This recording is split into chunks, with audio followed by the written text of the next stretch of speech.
أعوذ بالله من الشيطان الرجيم بسم الله الرحمن الرحيم قل يا أيها الناس إني رسول الله عليكم جميعا الذي له ملك السماوات والأرض لا إله إلا هو يحيي ويميت فآمنوا بالله ورسوله النبي الأمي الذي يؤمن بالله وكلماته واتبعوه لعلكم تهتدون قل یا ایھا الناس، اور آپ اعلان کر دیجئے، آپ کہیے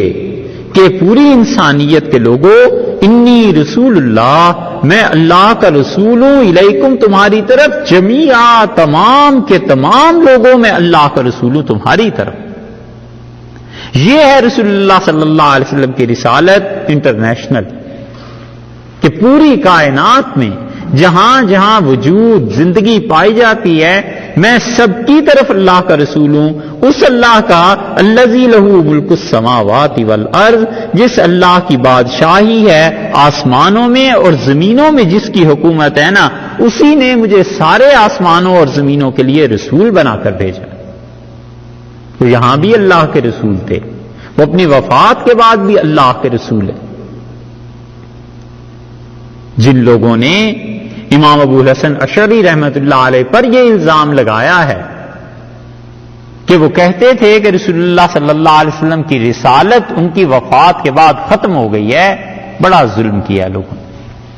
ابو الحسن اشعری رحمۃ اللہ علیہ نے کہیں یہ نہیں کہا، اور اسی لیے بعد کے لوگوں نے کتابیں مستقل لکھی ہیں کہ ابو الحسن اشعری رحمۃ اللہ علیہ پہ یہ الزام تھا۔ یہاں پر اللہ نے فرما دیا ہے کہ ان سے کہیے میں تم سب کے لیے رسول ہوں، جہاں جہاں بھی خدا کی حکومت ہے وہاں وہاں پر میری رسالت ہے، اور ہر ایک جو بھی اس حکومت میں اللہ کی مکلف ہے وہ میری رسالت کو مانتا ہے۔ ایسے ہی تو نہیں بیعت لی گئی تھی، سورہ آل عمران میں گزرا نا کہ اگر ہم ایک رسول کو بھیجیں تو تم سب نے اس کی مدد کرنی ہے، تم سب نے اس پہ ایمان لانا ہے۔ انبیاء علیہ الصلوۃ والسلام سے بیعت لی گئی، وعدہ لیا گیا رسول اللہ صلی اللہ علیہ وسلم کے لیے، تو نبی کریم صلی اللہ علیہ وسلم تو نبی الانبیاء تھے۔ اسی لیے جس آسمان پہ معراج میں جانا ہوا ہے، ہر جگہ سلام کرنے کے لیے لوگ موجود تھے۔ پہلا، دوسرا، تیسرا، چوتھے پہ پہنچے حضرت عیسیٰ علیہ الصلوۃ والسلام ملے، چھٹے پہ پہنچے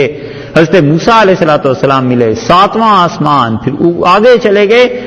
حضرت ابراہیم علیہ الصلوۃ والسلام ملے، اور ہر ایک کہتا ہے بن نبی صالح، اچھے رسول کا آنا، اچھے نبی کا آنا بڑا ہی مبارک ہوا۔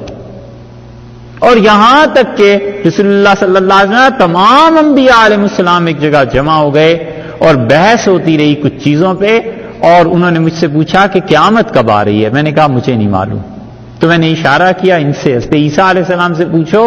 تو انہوں نے کہا مجھ سے یہ وعدہ کیا اللہ نے کہ وہ دوبارہ دنیا میں مجھے بھیجیں گے، باقی قیامت کب آئے گی مجھے نہیں معلوم۔ اور رسول اللہ صلی اللہ علیہ وسلم نے اسی لیے فرمایا کہ میری امت کیسے تباہ ہو جائے گی جس کے آغاز میں میں ہوں اور جس کے اختتام پہ حضرت عیسیٰ علیہ السلام ہے۔ فآمنوا باللہ، سو لوگو لا الہ الا ہو، اللہ کے علاوہ کوئی الہ نہیں، یحیی و یمیت، وہ زندگی دیتا ہے، وہ موت دیتا ہے، زندگی اور موت دونوں اس کے پاس ہیں، کسی کی بندگی نہیں ہے سوائے اللہ کے، بندگی اس کی اور طریقہ میرا۔ سیدھی سی بات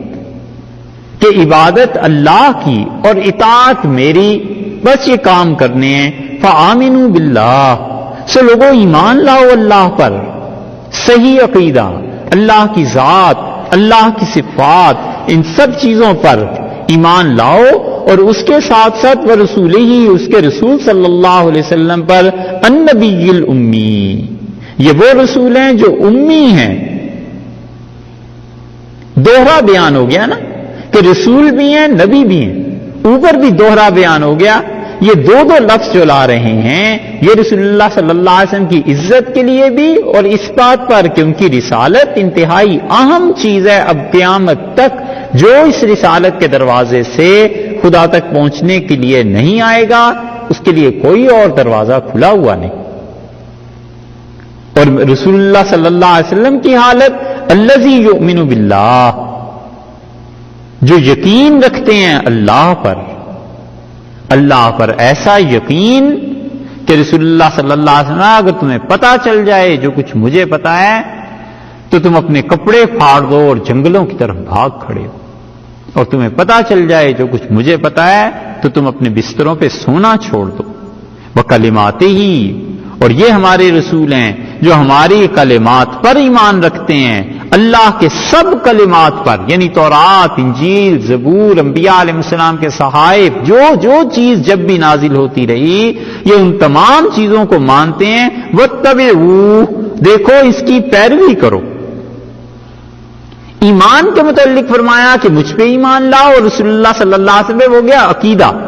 اور اب واتبعوہ فرمایا ان کی پیروی کرو. واتبعوہ لعلکم تہتدون، شاید کہ یعنی یقیناً تم ہدایت پا جاؤ گے، تمہیں راہ ملے گی اللہ تک پہنچنے کی. لیکن وہ خدا کی راہ مقید ہے رسول اللہ صلی اللہ علیہ وسلم کی پیروی تک. اسی لیے اس حدیث میں آیا ہے کہ حضرت موسیٰ علیہ السلام پہ جو تورات نازل ہوئی ہے حضرت عمر رضی اللہ عنہ پڑھ رہے تھے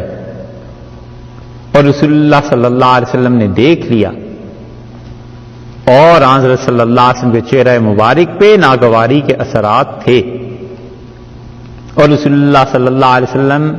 کے یہ اثرات جب زیادہ ہوئے ناگواری کے تو حضرت بکر رضی اللہ نے جھنجھوڑا عمر کو. ان کا عمر تم دیکھ نہیں رہے رسول اللہ صلی اللہ علیہ وسلم کا چہرہ مبارک؟ انہوں نے دیکھا تو حضرت صلی اللہ علیہ وسلم نے فرمایا ان سے کہ اگر موسیٰ علیہ السلام میرے زمانے میں ہوتے ما وسعہ الا اتباعی، تو اللہ تک پہنچنے کی راہ انہیں بھی نہ ملتی جب تک کہ میری پیروی نہ کرتے. اس حدیث کے ابتدائی حصے سے بعض لوگوں نے یہ مراد لی ہے کہ تورات کا پڑھنا منع ہے، لیکن اس کے بعد کی روایات جو آتی ہیں وہ بتاتی ہیں کہ رسول اللہ صلی اللہ علیہ وسلم نے تورات کو پڑھنے کی اجازت دے دی تھی، اور یہ فرمایا تھا کہ حدثوا عن بنی اسرائیل ولا حرج، بنی اسرائیل کی روایات جو ان کتابوں ہمارے ایمان عقیدے کے مطابق ہیں بیان کر لیا کرو، اور اس میں کوئی حرج نہیں. اس کی تفصیل بھی ایک مرتبہ بیان کی تھی، یہ وہیں الفرقان میں مل جائے گی.